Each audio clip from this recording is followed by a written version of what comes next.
Oh, hi there. I'm just a local, plain old, ordinary caribou. Well, actually, I'm part camel and part fish. Well, that's just too confusing. Just call me Caramel. I'll be telling you my story about what happened to the beautiful forest you used to see behind me, and also how I went from being a normal caribou to being part caribou, camel, and fish.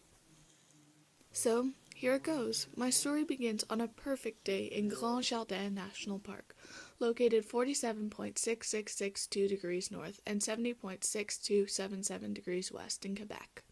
It's spring in the Canadian Shield, and it's a prime season for diverse wildlife and beautiful evergreen trees. I absolutely love this national park, although, come to think of it, I haven't gone anywhere else. Anyway, we have rivers, beautiful forests, and called Mont de Lac de Seine. Oh, and how could I forget, of course, my favorite delicious tree lichen. Not to brag or anything, but I'm a pretty lucky caribou. But what the rest of the animals and I didn't know, well, we all thought our lives were pretty great, is that there was an illegal logging company coming to the forest, and that would be destroying our home. How this all started is one day I heard an awful noise, and at first I just thought it was a woodpecker, but then it got louder and louder. I didn't know what it was. So then I decided to check it out. I followed the sound until I found where it was coming from. The humans! They had a huge contraption with claw-like things that were cutting down the trees. It scared me to pieces. Why are they doing this? Didn't they know that this is our home? A few days later, I realized the effect this would have on animals in the forest, depriving us of our homes and our food source.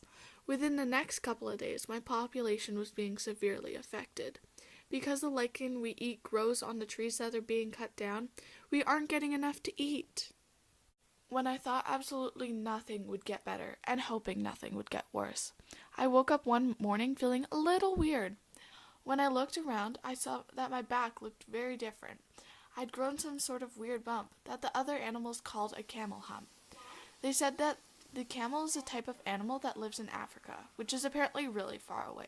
What was even more strange is after eating that weird morning, I wasn't hungry for 5 days after I ate. 5 days, can you believe it? What was even more amazing is I haven't had water since. The rest of the herd wasn't as lucky as me, and didn't evolve to have those so-called adaptations. So they were having thoughts about leaving our once beautiful home. I couldn't do that. I couldn't leave where I lived because of those humans. So I decided to stay behind for my herd and figure out a way to stop the logging.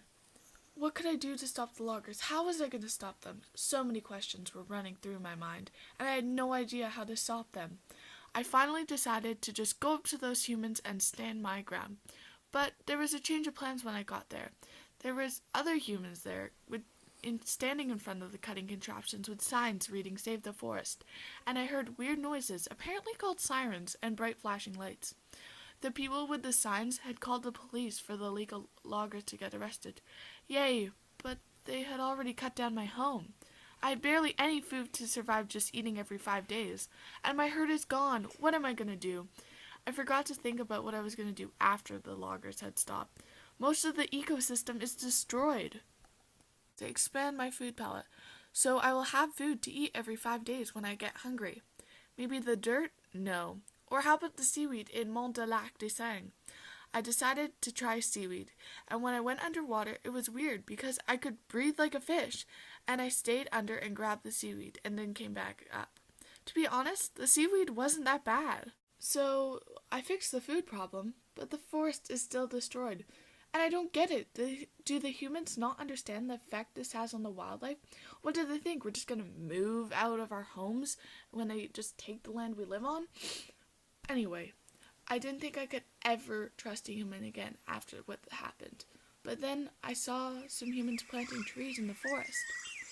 And after all this, I thought to myself, maybe all the humans aren't bad after all.